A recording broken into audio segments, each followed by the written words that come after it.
Tell me again about O.J. Simpson, she implored that evening as she and Kugelmass strolled past Abbe Bernician's church. What can I say? The man is great. He sets all kinds of rushing records. Such moves. They can't touch him. And the Academy Awards? Emma said wistfully. I'd give anything to win one. First, you've got to be nominated. I know you explained it, but I'm convinced I can act. Of course, I'd want to take a class or two. With Strasbourg, maybe. Then, if I had the right agent, we'll see. I'll speak to Persky. That night, safely returned to Persky's flat, Kugelmass brought up the idea of having Emma visit him in the big city. Let me think about it, Persky said. Maybe I could work it. Stranger things have happened. Of course, neither of them could think of one. Where the hell do you go all the time? Daphne Kugelmass barked at her husband as he returned home late that evening. You got a chippy stash somewhere? Yeah, sure, I'm just the type, Kugelmass said wearily. I was with Lord Leonard Popkin. We were discussing socialist agriculture in Poland. You know Popkin, he's a freak on the subject. Well, you've been very odd lately, Daphne said. Distant. Just don't forget about my father's birthday. On Saturday? Oh, sure, Kugelmass said, heading for the bathroom. My whole family will be there. We can see the twins and Cousin Hamish. You should be more polite to Cousin Hamish. He likes you. Right, the twins, Kugelmass said, closing the bathroom door and shutting out the sound of his wife's voice. He leaned against it and took a deep breath. In a few hours, he told himself he would be back in Yonville again, back with his beloved, and this time, if all went well, he would bring Emma back with him. At 3:15 the following afternoon, Persky worked his wizardry again. Kugelmass appeared before Emma, smiling and eager. The two spent a few hours at Yonville with Binet and then remounted the Bovary carriage. Following Persky's instructions, they held each other tightly, closed their eyes, and counted to 10. When they opened them, the carriage was just drawing up at the side door of the Plaza Hotel, where Kugelmass had optimistically reserved a suite earlier in the day.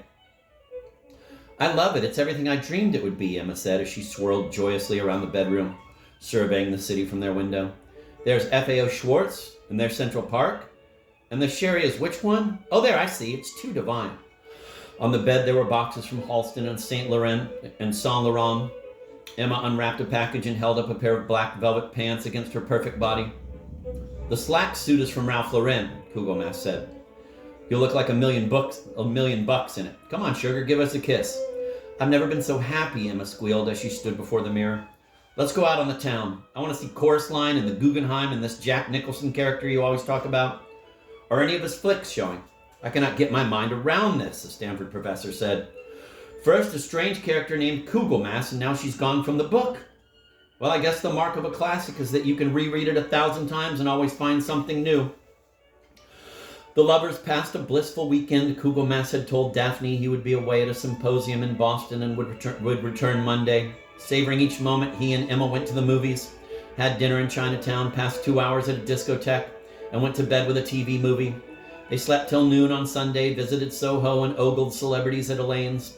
They had caviar and champagne in their suite on Sunday night and talked until dawn.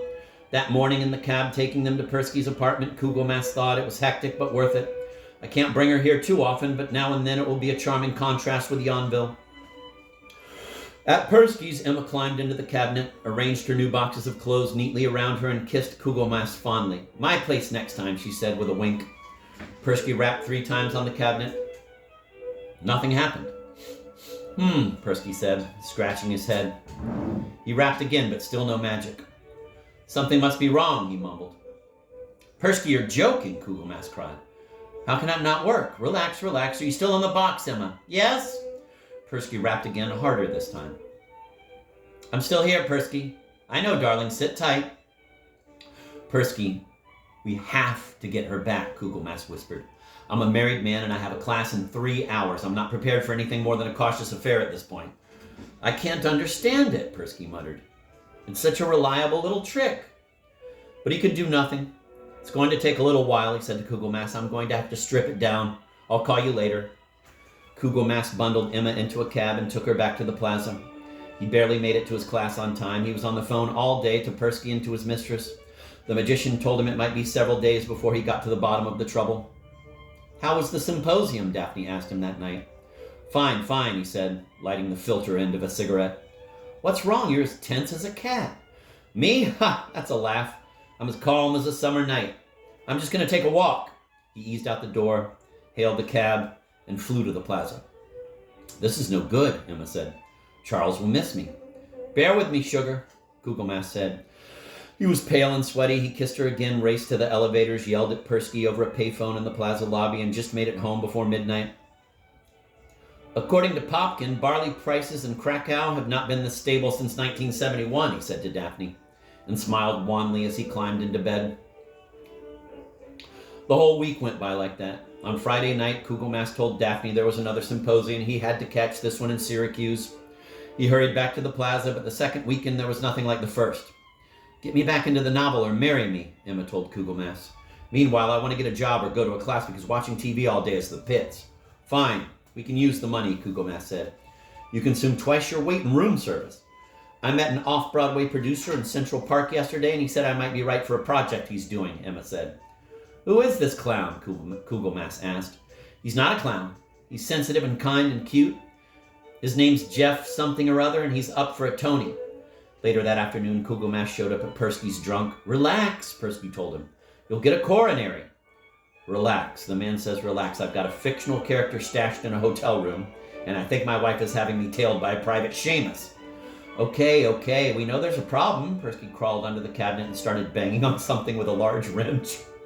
"I'm like a wild animal," Kugelmass went on. "I'm sneaking around town, and Emma and I have had it up to here with each other. Not to mention a hotel tab that reads like the defense budget. So what should I do? This is the world of magic," Persky said. "It's all nuance." "Nuance my foot. I'm pouring Dom Perignon and black eggs into this little mouse, plus her wardrobe, plus she's enrolled at the neighborhood playhouse and suddenly needs professional photos.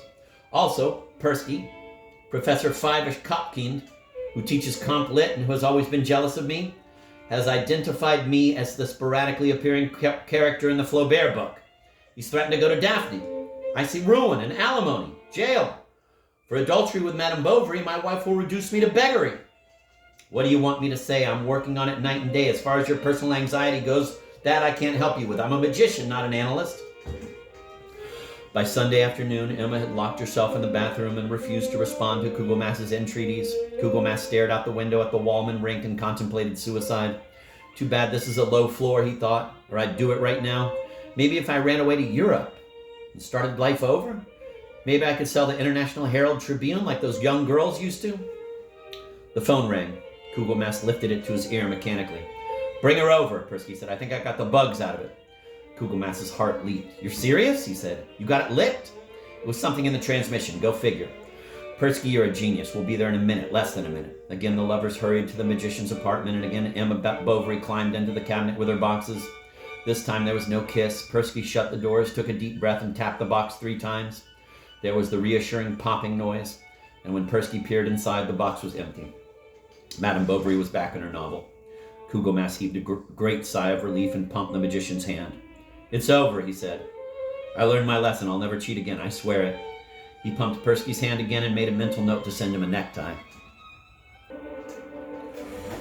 3 weeks later, at the end of a beautiful spring afternoon, Persky answered his doorbell. It was Kugelmass with a sheepish expression on his face. "Okay, Kugelmass," the magician said. "Where to this time?" "It's just this once," Kugelmass said. "The weather's so lovely and I'm not getting any younger. Listen, you've read Portnoy's complaint. Remember the monkey? The price is now $25 because the cost of living is up. But I'll start you off with one freebie due to all the trouble I caused you." "You're good people," Kugelmass said, combing his few remaining hairs as he climbed into the cabinet again. "This'll work all right. I hope. But I haven't tried it much since all that unpleasantness." "Sex and romance," Kugelmass said from inside the box. "What we go through for a pretty face." Persky tossed in a copy of Portnoy's complaint and rapped 3 times on the box. This time, instead of a popping noise, there was a dull explosion, followed by a series of crackling noises and a shower of sparks.